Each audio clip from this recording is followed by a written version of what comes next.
Mesdames, Messieurs, bonsoir, bienvenue dans ce journal. Les rues se sont parées de rouge aujourd'hui à l'appel des syndicats. Plus de 12 500 travailleurs ont manifesté à Genève, Berne, Olten, Zurich ou encore Bellinzone. Secteurs de la santé, de la vente ou encore du bâtiment, toutes et tous réclament des hausses de salaire et une meilleure reconnaissance de leur travail. À la veille de la COP26, les dirigeants des 20 pays les plus riches du monde sont réunis à Rome pour parler climat, relance économique, mais également fiscalité. Ils ont approuvé aujourd'hui le fameux taux d'imposition minimale mondial de 15%. On verra ce que cela signifie pour la Suisse avec le professeur Pierre-Marie Glauser. Au Soudan, 5 jours après le coup d'État militaire, la mobilisation de la société civile ne faiblit pas. 2 manifestants pro-démocratie ont perdu la vie aujourd'hui. À Genève aussi, les Soudanais de Suisse sont descendus dans la rue. Ils sont souvent sans nouvelles de leurs proches. Notre rendez-vous en terre inconnue vous donnera certainement quelques frissons ce soir. Château hanté, sorcières et citrouilles, la fête d'Halloween bat son plein ce week-end. Romain Boisset nous parlera des retombées commerciales de cette tradition importée des États-Unis. Et puis, après la chair de poule, place à l'humour. Colline Serrault, réalisatrice de 3 hommes et un couffin ou La Belle Verte, est l'invitée d'honneur du VIF, le festival de films comiques de Vevey. Rencontre en fin de journal. Professionnels de la construction, des soins ou encore de la logistique, plus de 12 500 personnes sont donc descendues dans les rues de différentes villes de Suisse aujourd'hui. Leur revendication, une meilleure reconnaissance de leur travail durant la pandémie et une revalorisation de leur salaire. Flora Moss. Journée rouge dans les rues du pays aujourd'hui. Rouge comme la colère des milliers de travailleurs et travailleuses venus crier leur ras-le-bol sous la pluie à l'appel du syndicat UNIA. À Genève, ils et elles étaient environ 3000, issus des secteurs de la construction, de la logistique ou encore de la vente, toutes et tous unis pour réclamer de meilleures conditions salariales. Ça va pas. Il y a beaucoup de richesses. Le pauvre, il est toujours le même. Et on doit travailler pour les autres. Clotilde Pinto a fait le déplacement depuis Vevey. Elle est vendeuse depuis plus de 20 ans dans l'alimentaire. À 50%, elle ne gagne pas tout à fait 2000 francs par mois. On devait valoriser davantage les gens que ça fait des années qu'ils sont dans certaines entreprises parce qu'ils ont un savoir-faire et ils ont une connaissance. Nous devons valoriser aussi les secteurs féminins. Parmi les revendications, de meilleurs salaires, des conventions collectives de travail renégociées, mais aussi plus simplement une reconnaissance du travail accompli pendant la crise sanitaire. À Berne, colère rouge aussi, celle du personnel soignant. Plus de 1000 personnes ont pris d'assaut la place fédérale pour demander une réforme fondamentale du système de santé. Il y a eu beaucoup de travailleuses et travailleurs qui ont été au front, qui ont été en première ligne pendant ce période Covid et que maintenant, comment ils sont remerciés, comme par exemple les vendeuses, on leur dit mais maintenant vous allez travailler 1 heure de plus encore le samedi, ce qui est inadmissible. On parle de reprise économique suite à cette période Covid et on exige que la reprise ne se fasse pas sur les dos des salariés. De Berne à Zurich, en passant par Bellinzone, Olten et Genève, la mobilisation nationale aura rassemblé plus de 12 500 travailleurs et travailleuses selon UNIA. La lutte syndicale se joue dans la rue, mais aussi au Parlement. Et c'est la réforme du 2e pilier qui échauffe particulièrement les esprits cette semaine. Pour compenser la baisse des rentes, syndicats et patrons s'étaient entendus sur un compromis. Un compromis aujourd'hui remis en cause par la commission compétente du Conseil national. Explication, Rouven Guessa. La prévoyance professionnelle, la LPP, le fameux 2e pilier financé conjointement par les employés et les employeurs. Le Parlement doit réviser le système et la commission compétente propose des compensations dites ciblées pour la génération de transition. Ciblées, le mot qui fait tiquer les syndicats. Le modèle de la Commission, c'est payer plus et toucher moins de rente. Nous avions imaginé ça autrement, à savoir payer oui, mais de manière solidaire, de sorte que les bas revenus obtiennent plus et voient leurs prestations maintenues. Avec la baisse prévue du taux de conversion de 6,8 à 6%, les rentes vont diminuer.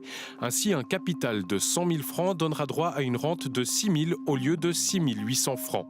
Une différence à compenser, et c'est sur les montants et les modalités de ces compensations que ça coince.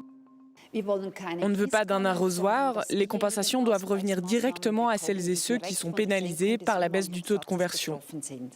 Pour les syndicats, le modèle de la Commission pénaliserait les femmes, surtout celles qui travaillent à temps partiel.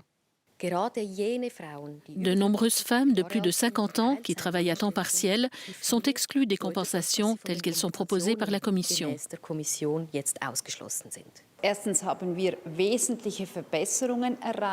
Premièrement, nous avons substantiellement amélioré la révision pour les personnes à temps partiel et celles qui ont plusieurs jobs.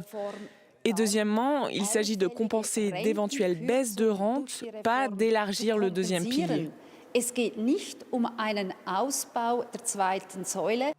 Le Conseil national se penchera sur cette révision lors de la session d'hiver. À Berne, toujours, la deuxième session des femmes s'est achevée aujourd'hui. Au total, 23 propositions ont été adoptées et seront transmises au Parlement sous forme de pétitions. Des demandes variées qui portent notamment sur l'égalité des chances dans la vie professionnelle, l'égalité salariale, la protection contre la violence à l'égard des femmes ou encore la valorisation du travail bénévole.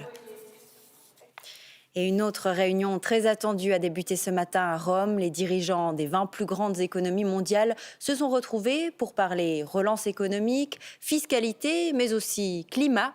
Une dernière moisson d'engagement et de promesses 2 jours avant l'ouverture de la COP26 de Glasgow. Marc Julmy. Unité, dialogue, engagement. Les dirigeants des principales économies de la planète ont à cœur de montrer leurs bonnes intentions ce matin, à l'heure de la traditionnelle photo de famille. Cette réunion du G20 pour 2 jours à Rome s'inscrit au cœur d'un calendrier chargé. La plupart des participants se retrouvent dès lundi à Glasgow sous l'égide de la COP26 pour un sommet sur le climat qui marque déjà l'actualité. Comme une répétition générale, ce rendez-vous en Italie permet ainsi aux grandes nations de réaffirmer leurs objectifs pour la planète, tout comme leur disposition au dialogue. De la pandémie jusqu'au changement climatique, en passant par la fiscalité équitable, avancer tout seul n'est simplement pas une option. Les numéros 1 chinois et russes, Xi Jinping et Vladimir Poutine, ont pourtant décliné l'invitation, invoquant l'un comme l'autre la situation sanitaire dans leur pays. Pour les autres, il s'agit d'empoigner sans plus attendre les dossiers chauds du moment. Premier résultat tangible, un accord sur un projet d'impôt minimal mondial sur les sociétés, une disposition adoptée cet après-midi. Il en faudra pourtant plus pour rassurer ces représentants de la société civile qui ont eux aussi mis le cap sur Rome ce week-end. Ils sont bien décidés à faire entendre leur voix. Nous sommes réunis ici à Rome devant le Colisée pour demander aux dirigeants du G20 d'investir de l'argent en faveur du climat.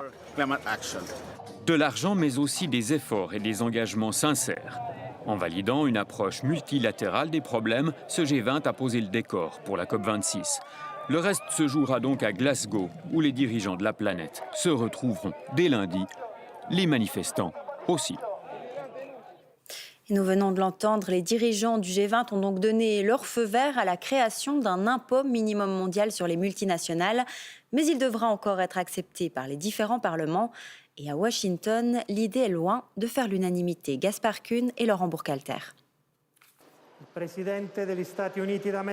Un accord est trouvé. Les dirigeants des 20 pays les plus riches de la planète approuvent un impôt minimum mondial sur les sociétés de 15%. Le résultat d'un travail de longue haleine des ministres des Finances de l'OCDE et notamment de Janet Yellen, la secrétaire américaine au Trésor. Beaucoup de mes collègues parlent d'un accord historique pour une architecture d'imposition mondiale plus stable. L'accord porte sur un taux minimum à 15% au niveau mondial et une taxation décentralisée, imposée là où les profits sont réalisés. Idée défendue par l'administration Biden, mais qui ne fait pas l'unanimité.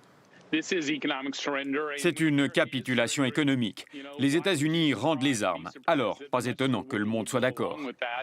Pour être accepté, un accord international sur la fiscalité devrait passer la rampe du Congrès, où la majorité démocrate reste assez maigre. L'administration Biden devra donc démontrer qu'un tel accord ne désavantagerait pas trop les États-Unis. Les négociations sont suivies de près à Washington, notamment par cet expert d'un groupe de réflexion fiscalement conservateur. La règle s'appliquerait aux 100 plus grandes et plus profitables entreprises de la planète. Probablement que la moitié de ces entreprises seront américaines. Pour faire passer la pilule, le Trésor américain demande aux Européens de suspendre les projets d'impôt sur les géants de la Silicon Valley. Du coup, Facebook a réagi positivement à l'idée d'un taux minimum mondial. Ça a une chance de passer si le département du Trésor peut démontrer aux membres du Congrès que les taxes européennes sur les géants du web sont bien supprimées et que cette réforme fondamentale ne va pas trop pénaliser les recettes fiscales des États-Unis. Le diable se cache dans les détails du plan. Et les discussions risquent de se poursuivre au niveau international, mais aussi à Washington. Pierre-Marie Glauser, professeur de droit fiscal à l'UNIL. Bonsoir, merci d'être avec nous. Bonsoir. Alors, un taux d'imposition minimal mondial de 15% qui s'applique dans le monde entier. Quel impact ça aura sur l'attractivité de la Suisse pour les multinationales ? Vous voyez, quand une multinationale prend une décision d'investissement, mettre son siège, ouvrir une usine, développer un centre de recherche, il y a beaucoup de facteurs qui entrent en compte, mais la fiscalité de son bénéfice, le taux d'impôt de son bénéfice était par le passé un facteur important. D'ailleurs, vous vous souvenez que lorsqu'on a aboli les régimes fiscaux spéciaux, on a voté il y a 2 ans à peu près sur des mesures qui visaient à garder l'attractivité en lien avec le taux d'impôt sur le bénéfice. Justement, et ça, évidemment, ces mesures, elles vont être remises en cause avec ce taux minimum, complètement remises en cause. Et donc, en réalité, le taux d'impôt sur le bénéfice deviendra un critère qui sera plus tellement pertinent pour ces choix. On va avoir un nivellement du taux d'impôt qui fait que le taux d'impôt sur le bénéfice sera plus tellement important. On va devoir se baser sur d'autres facteurs. D'ailleurs, il y a déjà des pays qui sont en train de faire passer le message, qui donneront des aides à l'investissement, des aides à la recherche et au développement pour rester compétitifs. Qu'est-ce qu'on pourrait faire en Suisse concrètement pour compenser cette perte d'attractivité ? Bien, on peut d'ailleurs déjà travailler sur tout le système fiscal. On va devoir discuter, il va y avoir des votations sur le droit de timbre d'émission, sur l'impôt anticipé. On peut travailler sur l'attractivité de notre système fiscal hors impôt sur le bénéfice. Puis il y a toutes les mesures non fiscales qui sont très importantes. En payant plus d'impôts, les multinationales vont apporter des ressources supplémentaires à la Confédération qui pourraient être investies dans l'aide à la recherche au développement, à certains types d'investissements. Et puis il y a tous les aspects, la facilité de l'accès à la main-d'œuvre qualifiée, les relations avec l'Union européenne, ça c'est extrêmement important pour l'attractivité de la Suisse. Bref, tout le contexte des conditions cadres qui soient attractives et favorables aux entreprises. Pierre-Marie Glauser, l'entrée en vigueur de ces nouvelles règles, elle est fixée au 1er janvier 2023. On sait que les réformes fiscales prennent beaucoup de temps en Suisse. Qu'est-ce qui se passerait si on n'est pas prêt dans les temps ?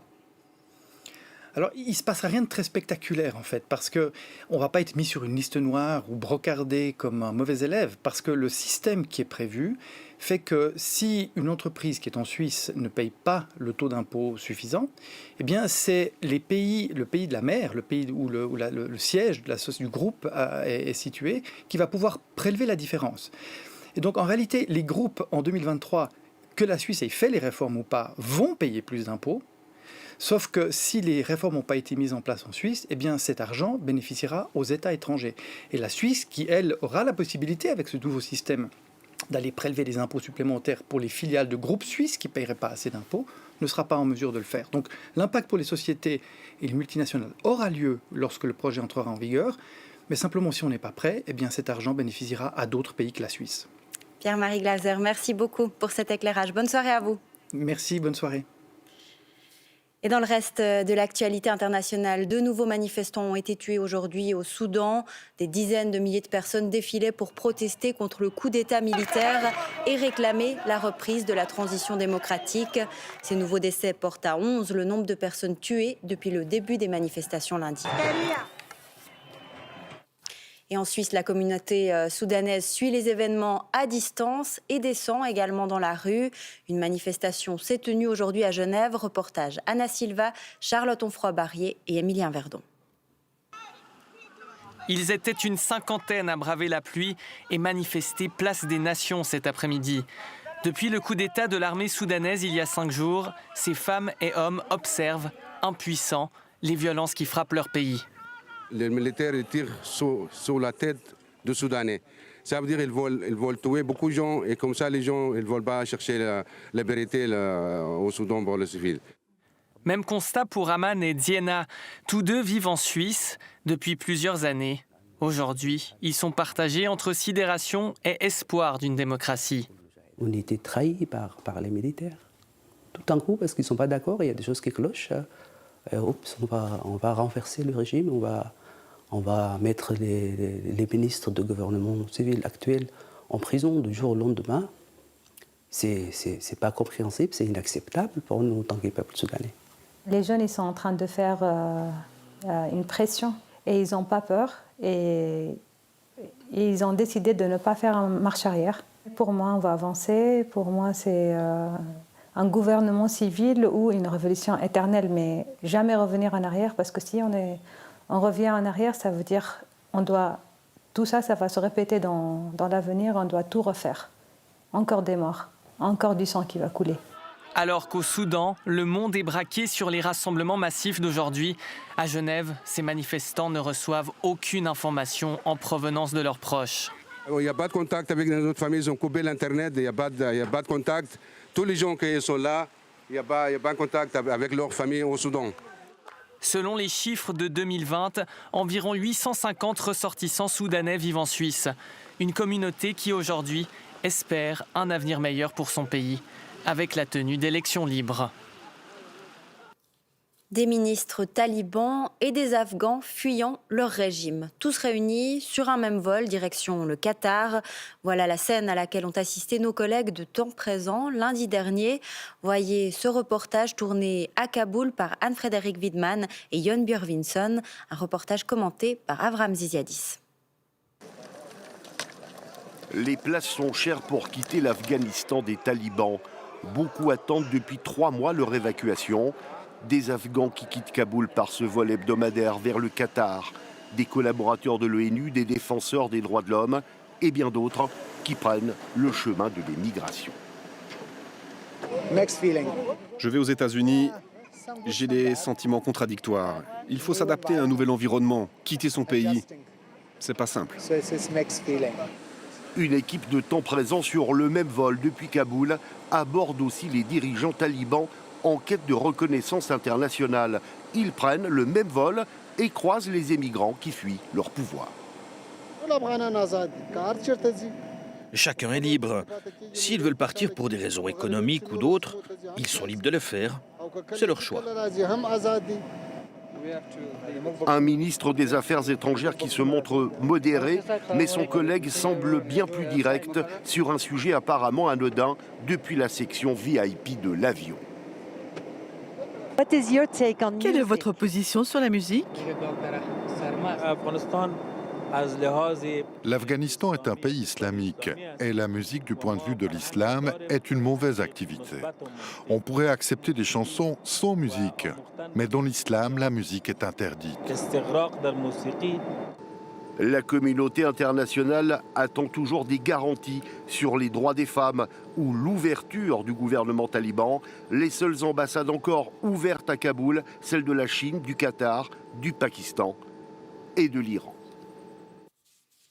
Retour en Suisse, où il vous faudra être sur vos gardes ce soir. Sorcières, fantômes et autres monstres pourraient bien sonner à votre porte. Et oui, en ce week-end d'Halloween, les déguisements et les citrouilles sont sortis. C'est le cas au parc d'attractions Happy Land de Granges, en Valais, où l'on vous retrouve, Romain Boisset. L'événement est festif, mais surtout, il faut le dire, commercial.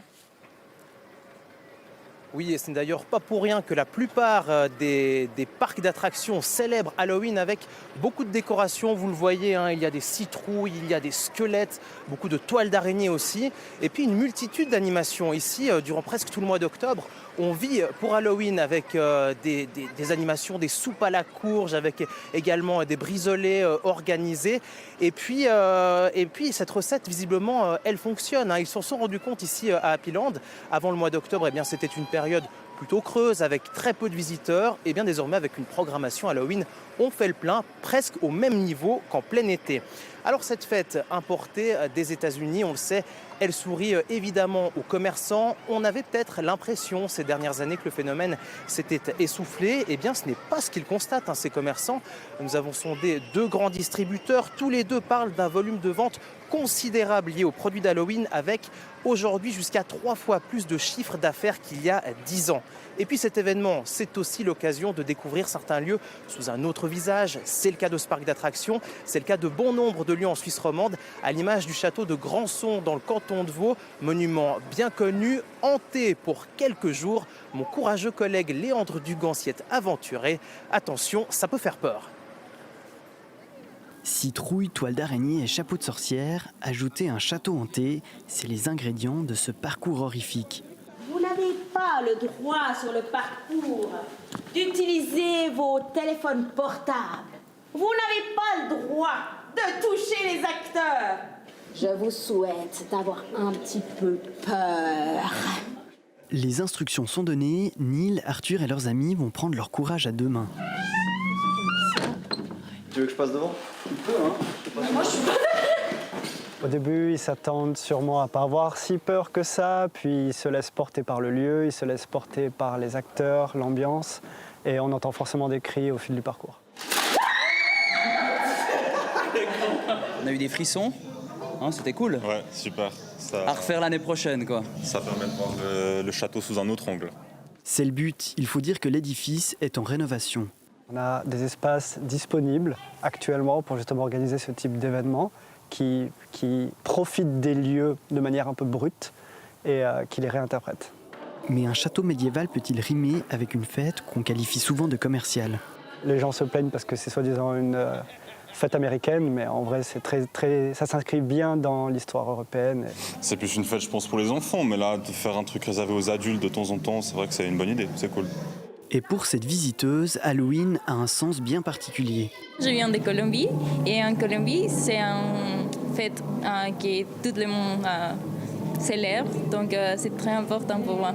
Ce soir encore, les murs du château de Grandson seront hantés pour le plus grand plaisir des visiteurs et des figurants.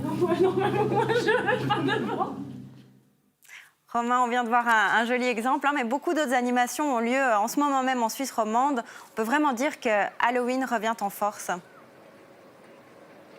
Oui, on peut le dire. L'année passée, évidemment, très peu d'événements organisés en raison du contexte sanitaire. Et puis, ce qui est frappant cette année, c'est de voir le nombre de communes qui se mettent également à organiser des événements comme des chasses aux bonbons, des grillades de marshmallows même. On sent une envie de se réunir, de se retrouver à nouveau en cette période de fin d'année qui approche. Et puis, on peut le dire, je crois, Halloween n'est pas morte, mais n'oublions pas, cette fête a en quelque sorte volé la vedette à la Toussaint. Ce sera lundi, le 1er novembre, jour férié dans les cantons catholiques. Et comme le veut la tradition, ce sera l'occasion peut-être de fleurir une tombe, de penser à certains proches qui nous ont quittés. Peut-être après avoir fait la fête ce week-end, ce n'est pas incompatible.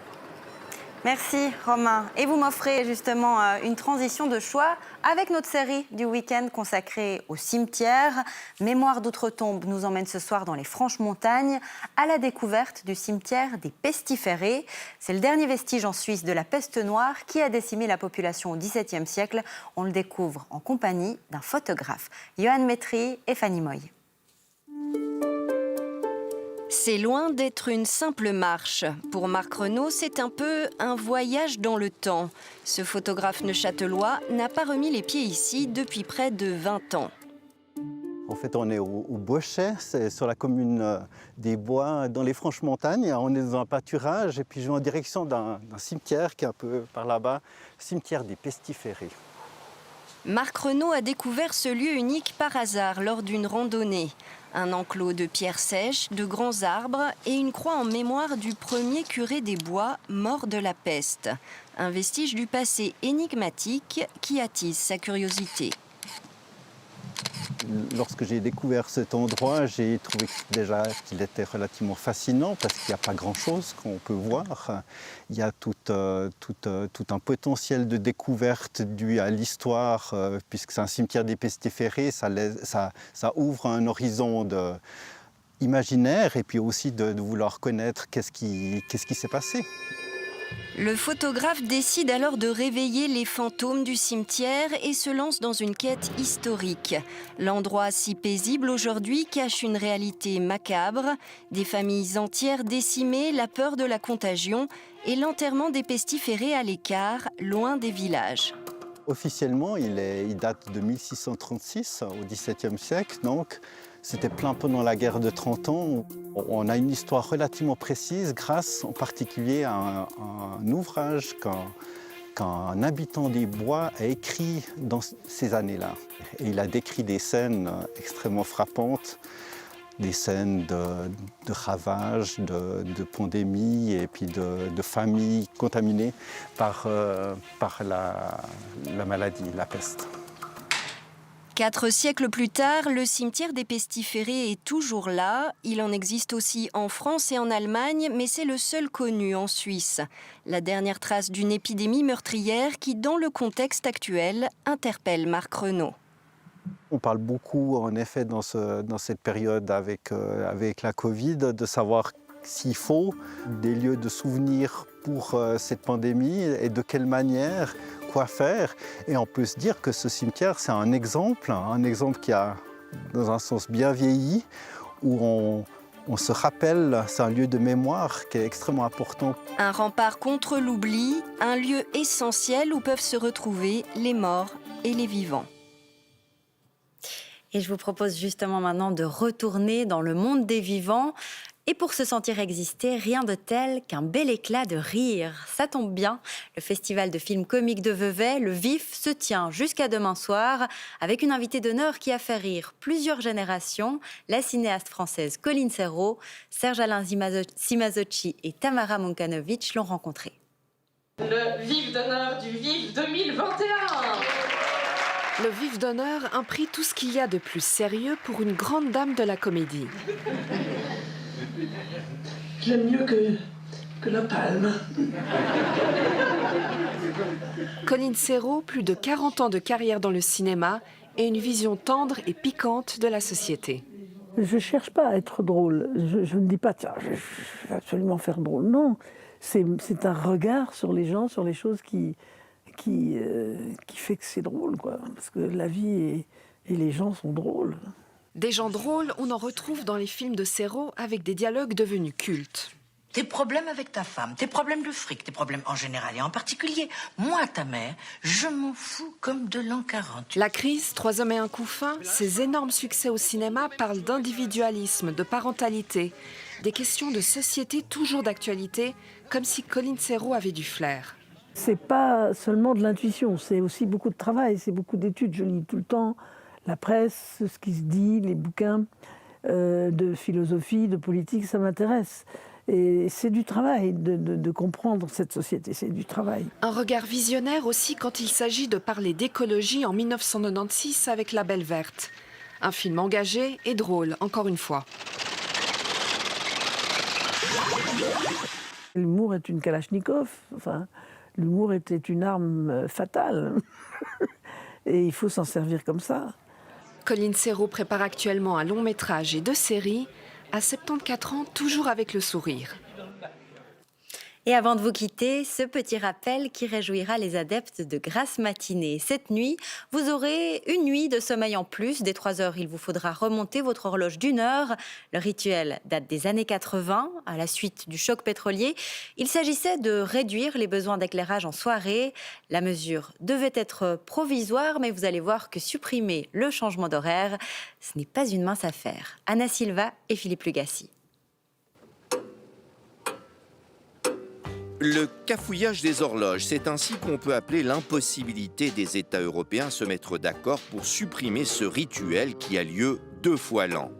Ou dès les années 80, on avance ou on recule sa montre d'1 heure chaque semestre.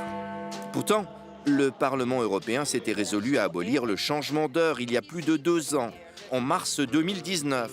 2021 devait signer la fin de ce gymkhana.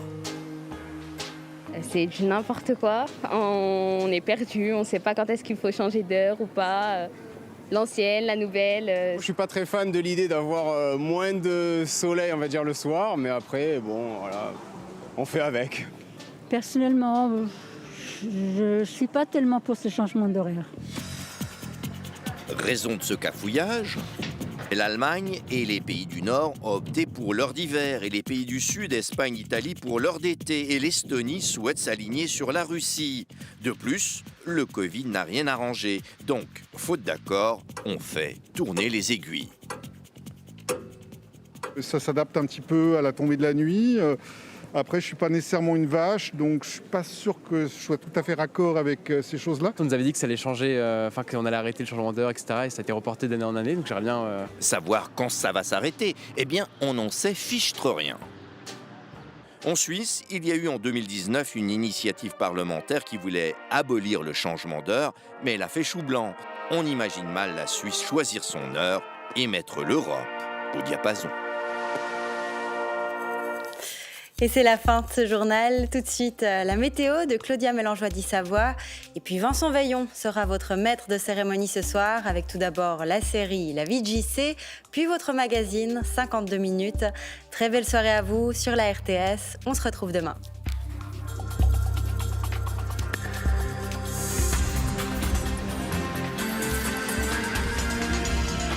Suivez l'information en continu sur RTS Info.